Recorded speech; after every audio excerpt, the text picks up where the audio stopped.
From Informa Tech Target, I'm Beth Pariseau, and this is IT Ops Query. This podcast distills the signal from the noise about enterprise software development and platform engineering. Each week, we'll talk to expert guests about the latest tech industry news and trends that engineering and IT leaders need to know. Don't forget to subscribe to IT Ops Query for more conversations on AI and the future of the enterprise digital workspace. Corey Quinn is the chief cloud economist at Duckbill, where he specializes in helping companies improve their AWS bills, quote, by making them smaller and less horrifying, end quote, according to his website bio.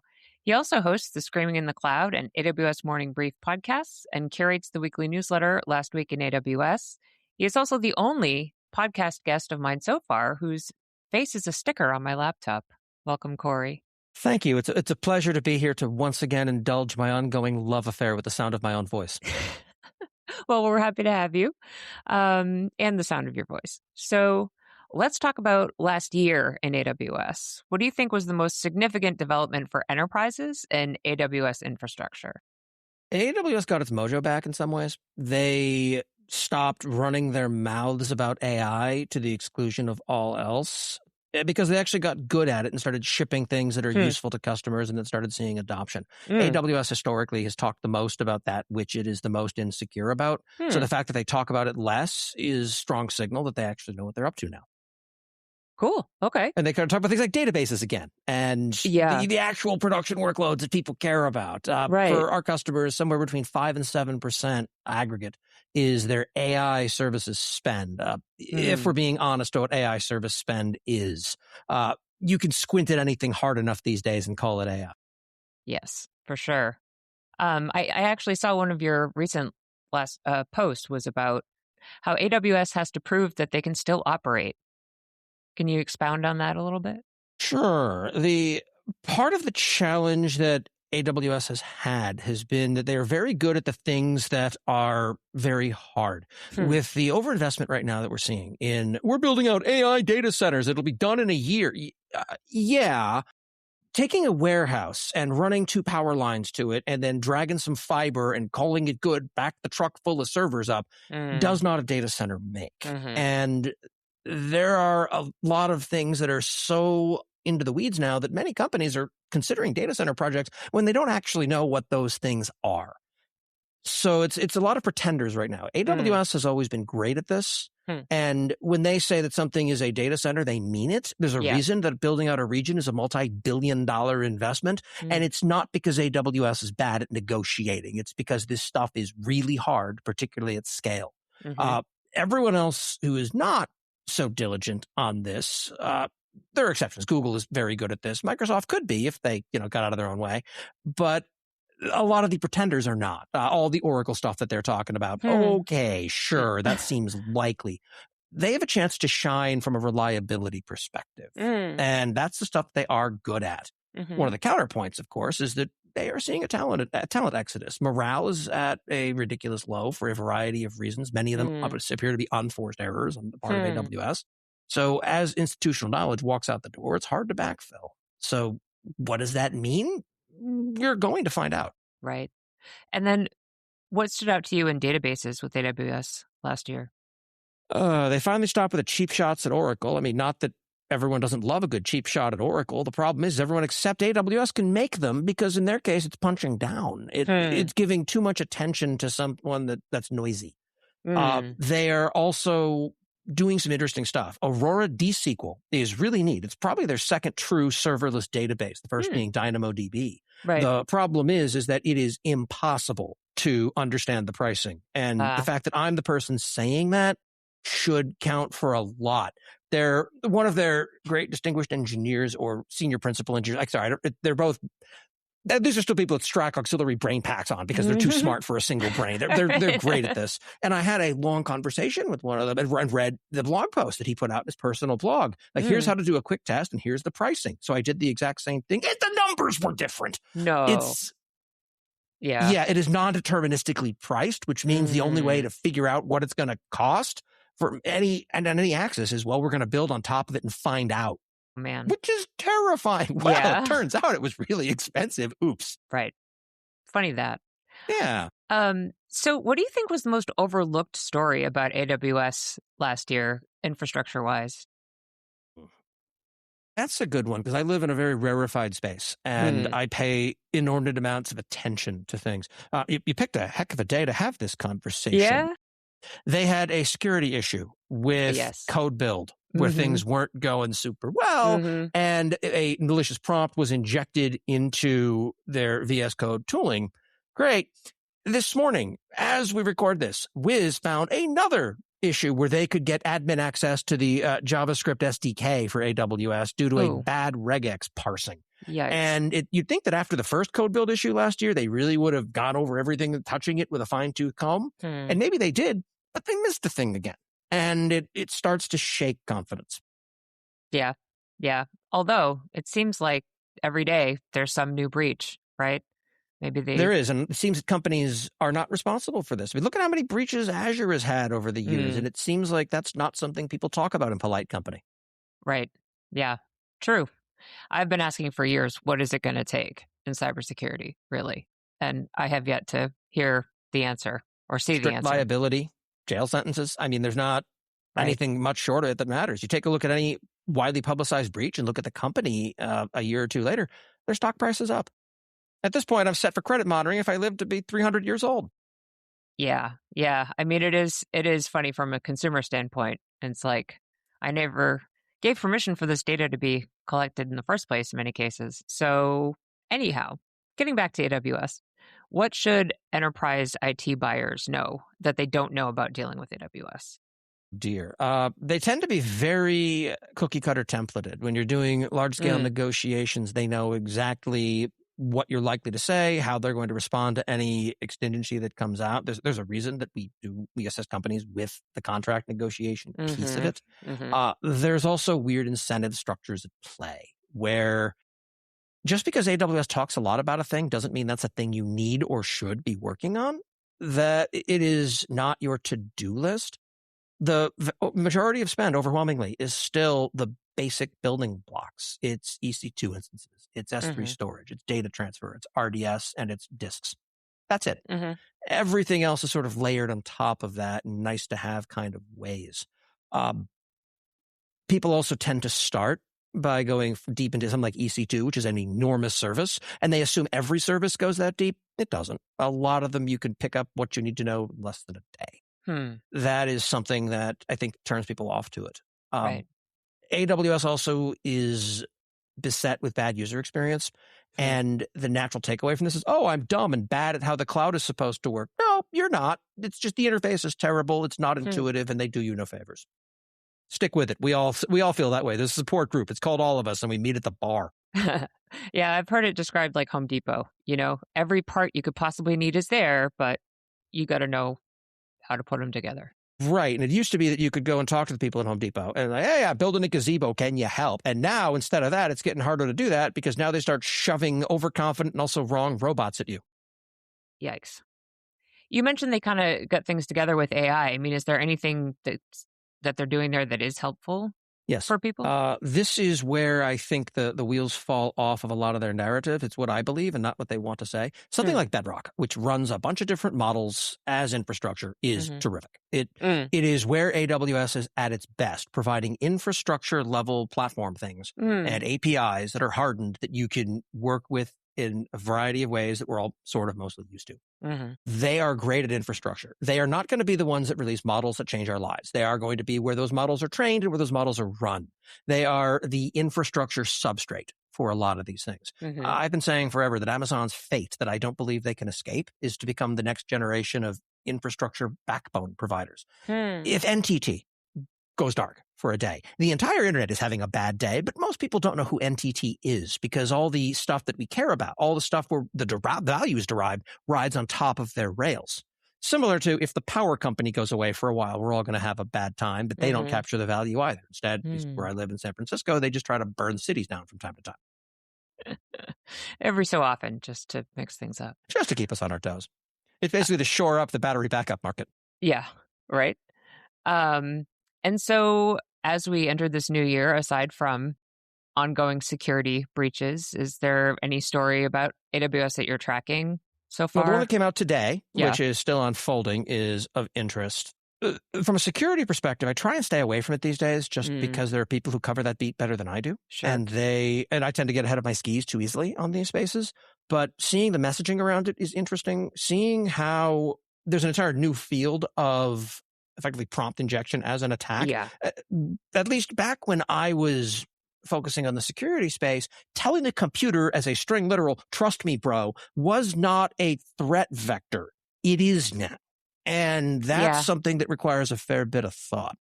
It is. And at the same time, I think this happens with a lot of new technologies, but especially AI. A previous guest here talked about AI giving us security amnesia. All of a sudden, it's all new again, but the same principles should apply.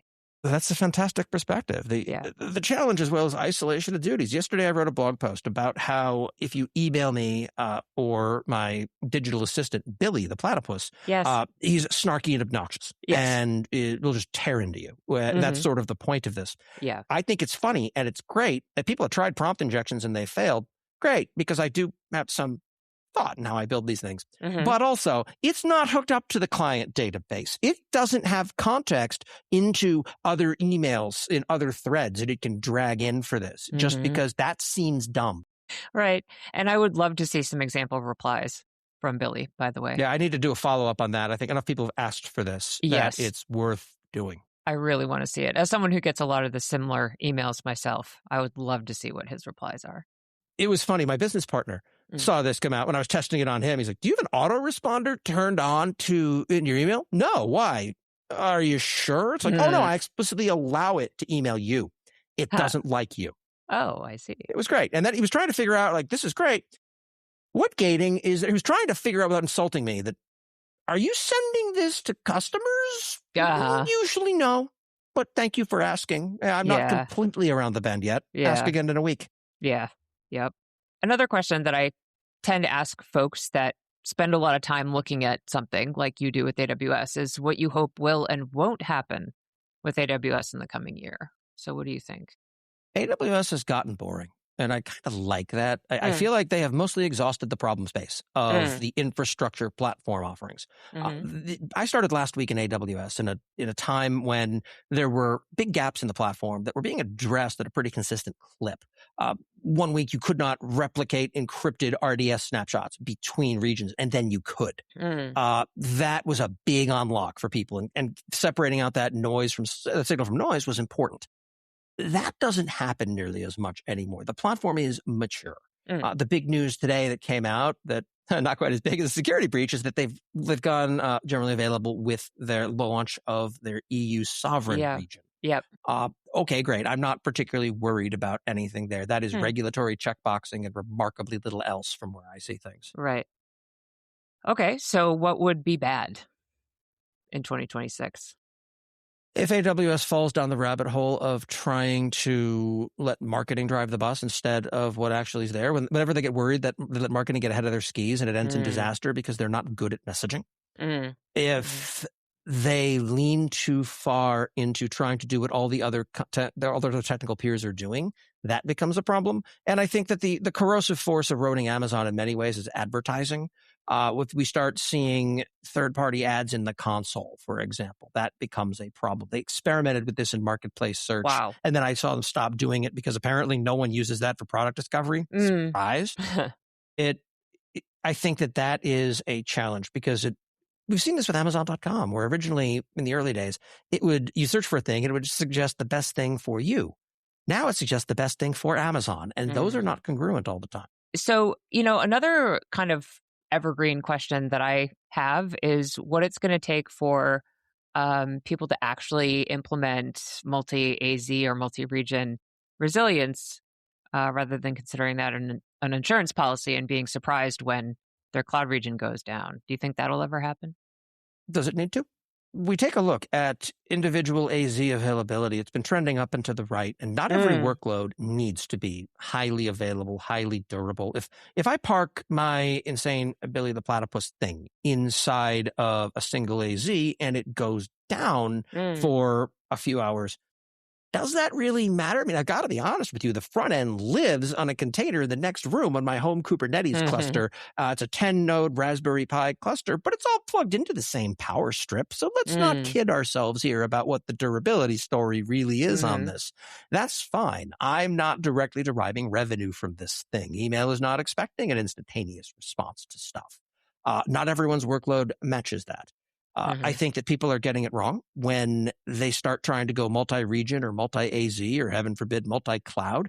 And with a lot of work and at great expense, they have replaced a single point of failure with multiple single points of failure. Good point.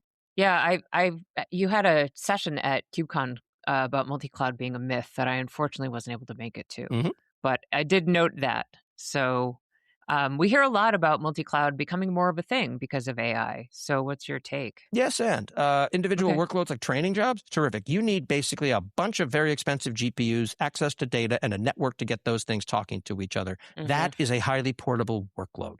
Most people's applications are not that. They're stateful data stores, databases, latency requirements, and the rest that tie into it. So when we see multi-cloud in the wild, which every company has some multi-cloud story going on, it's different workloads. It's different components living in different places. And that is normal. I'm not suggesting anyone should do otherwise in there. But I'm going to build this one application that needs to run globally across multiple providers. You've got to design that in from the beginning. You're never going to get. Right. Yeah. Yeah, absolutely. And another thing that's making waves in infrastructure, which I'm covering, is the memory shortage and how that's affecting storage. Do you think any of that is going to surface in the cloud?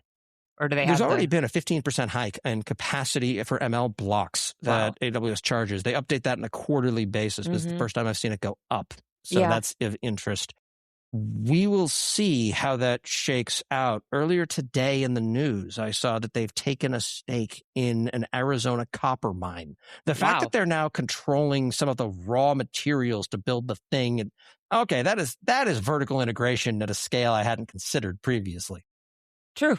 So, I don't know. What am I thinking not to ask you about? I'm sure there's plenty that is on your mind these days. I think that a question I've gotten a lot has been, all right, what are we in a bubble? Obviously, yes, clearly. How is it going to end? I don't know, but I do see some of the early signs of it. I suspect OpenAI will not survive. I think that Anthropic is likelier to. But OpenAI has signed enormous cloud deals with every hyperscaler. It feels like they're trying to make themselves systemically important. Oh, okay, great. But if you do the numbers on this, I'm on the Anthropic side of the fence. I use Claude for a lot of stuff. I pay $200 a month for their max plan, and it's useful. I get value out of it all the time. I'm not going to spend $5,000 a month on that. But I and a lot of other people would have to in order for that to start capturing a lot of the value.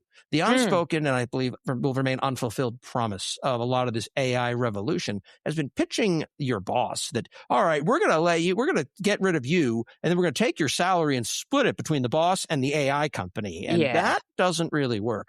The companies I have seen that are charging salary equivalent replacements for their AI tooling have a heavy row to hoe just because out of the box, these models and tools are getting more capable almost by the week. And but that would be, good to hear for a lot of IT pros that are worried about job security. Jobs change. They always change. But the Industrial Revolution did not lead to mass reductions in the number of people in the workforce. It shifted the nature of what a lot of that work was. We are seeing similar trends right now in the way that software development is being done. I would not want to be entering the space right now. I think it is so highly in flux that I don't know how you would get a toehold. Right. I'm also not anywhere near that part of my career, so I'm not a good source of advice, so I don't sound off about it. I think that the genie is out of the bottle and it's not going back. True. Even if these companies go away, local models are good enough to get to the 80th percentile, but frontier models can today, and that's not slowing down anytime soon. That is something that is going to be baked into a bunch of different workflows. So how do we start reconciling that? How do we start grappling with that as a society? I don't know. What I haven't heard is a bunch of stories that, well, if only we had several $1 trillion worth of data centers doing more AI stuff, then we could solve problem X. The AI capacity we have already seems like it's looking and striving for a business model. And a lot of them are effectively just wrappers around the foundation models that are gaining these capabilities pretty consistently. Every time they make Yeah. an announcement, and a swath of startups goes out of business. Yeah, there are some people that I've talked to that think this is the year the rubber hits the road, at least in the enterprise, in terms of needing to see some kind of real world ROI. Yeah. Everyone talks about their big AI experiments and investments. Again, about 7% of spend. And okay, we have a bunch of small pilots going. And if they work, companies are not foolish. They will deploy these. I have several customers who have. But the majority of POCs are, okay, this is interesting.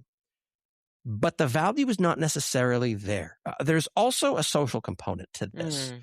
You can theoretically, let's take the easy example. Let's talk about support. AWS has revamped some of its support to be AI forward.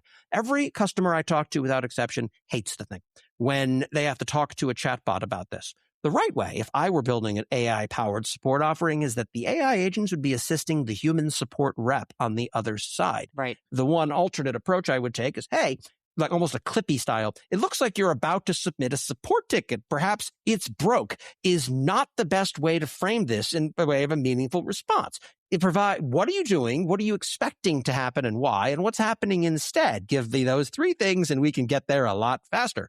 Like that is the sort of assistance that becomes helpful. But people don't want to replace the humans that they interact with computers by and large. Right. Because people loved Clippy so much. Oh, yeah. You know? What's also weird is the blowback against AI in a lot of different places. I was reading a blog post I wrote, and I'm like, this does read heavily like AI wrote it, but I published it in 2020. So I'm not entirely sure what to make of that. I wasn't time traveling, but a lot of the things that it's not X, it's Y. I've been using M dashes for almost 2 decades now. I'm not changing because AI does a thing. I mean, it didn't come up with any of that on its own. It Right. probably saw that very post in some capacity. Yeah. Where people have a problem with AI is when it's trying to pass off as something else. Yes. I use it for my images for slide presentations all the time. And people don't object to it because what I have found is when you use AI images to replace stock photography of picture of a landscape, great, crowd shot, whatever, that's just laziness. If you're going to use AI, do the sort of thing that you're not going to be able to create easily in any other way. Like, cool, I want a picture of a data center. It's currently on fire, and we're going to put a giraffe right in the hot aisle. And because you can't get that in any reasonable other way. Right. And if you're doing it for a quick slide presentation at a community event, I'm not going to commission an artist to draw this thing 8 weeks in advance because I don't plan that far ahead for anything. Sure. And be transparent about it. You know? Yes, exactly. Yeah. Well, interesting times, as they say. Yeah, I had stickers I was giving away at my booth this year that was like a picture of 5-legged dogs, people with extra hands. And it was all illustrated by a human that we hired to draw in the shape of crappy AI. And it was great. It needs a bit more exposition. We should have told the story a bit better because people just think it's AI generated stickers. It's not. Wow. My wife gave me a calendar for the holidays where it was all AI generated imagery. It's like, no, I want this taken back. And I'm more of a positive AI person than she is, not that I'm above beyond the pale here. And she said, well, I don't understand why you don't like that. Because I can generate prompts and create calendars too. This is just like the next stage of some random drop shipper. There's no creativity that went into it. Just printing it out and then selling it like this is not terrific. Like, if we're going to do that, I'll do a custom one on Shutterstock or something like that. And we'll use inside jokes and pictures of our family and the rest, and we'll have real fun with it. Right. That's how I would do it. Yeah. But I'm not going to just pay some random slop merchant $20 for a calendar that they didn't care much to do anything with. Yeah. What's the enterprise cloud equivalent that you would warn people to stay away from that they're being sold right now? An awful lot of, right now, from my perspective, the rule of thumb that I am taking on this is when people talk about their tool being an AI tool, tread cautiously, because it's similar to when AWS was launching Graviton, their own custom ARM-based silicon processors. And they were talking about, our managed database service now uses Graviton. And it's, okay, slow your roll here. as a consumer of this, I'm calling a PostgreSQL API. Yes, that's how I pronounce it. And I don't care as long as it hits a price performance window, whether it's done by Intel, by ARM, or by an army of overworked elves who type very quickly and are good at doing math and retrieval. I just want the result. How you do the thing matters so much less to me than the value and the result that comes out of it. Mm-hmm. So the companies that are doing good things with AI aren't slapping a now with AI label across the front of it. It's just how things get done. We're building a software platform at DuckBill. AI is not built into the platform itself, but we are using AI to build it on our side with AI-assisted coding, because that is how development is working across the board. We're still very careful what makes it into production. This is AWS billing and contract stuff. We're not foolish, and there are hard guardrails around what the AI can look at and not, because we're, again, not fools. But we are not advertising that. It's just how business is being done these days. And if there is an AI story, given that we're targeting enterprises here, we'd have to obviously disclose that. And that becomes a whole series of conversations. Right. But we're not training on their data, nor do we ever expect to. If we're going to use AI to get this interesting result, terrific. The way to position this, disclosures aside, is here's an interesting result we can get. Is that of value? Because how we do it on the back end is irrelevant. We do not care that a person or a robot did a thing. We care that a thing happened. When you talk about the how, you're generally talking to other practitioners and enthusiasts. When you talk about the result, you are talking to customers. We will end on that note. Thank you so much for taking the time, Corey. It's great to talk to you. Thank you, Beth. It's always a pleasure. All right. Thank you for tuning in to IT Ops Query. To learn more about enterprise software development and platform engineering, explore our content on Informa Tech Target sites. Find us on YouTube at our channel, Eye on Tech. Subscribe to our podcast to receive the latest episodes as they drop. And if you liked what you heard today, give us a rating and review on Apple, Spotify, or wherever you're listening. Thank you for joining us.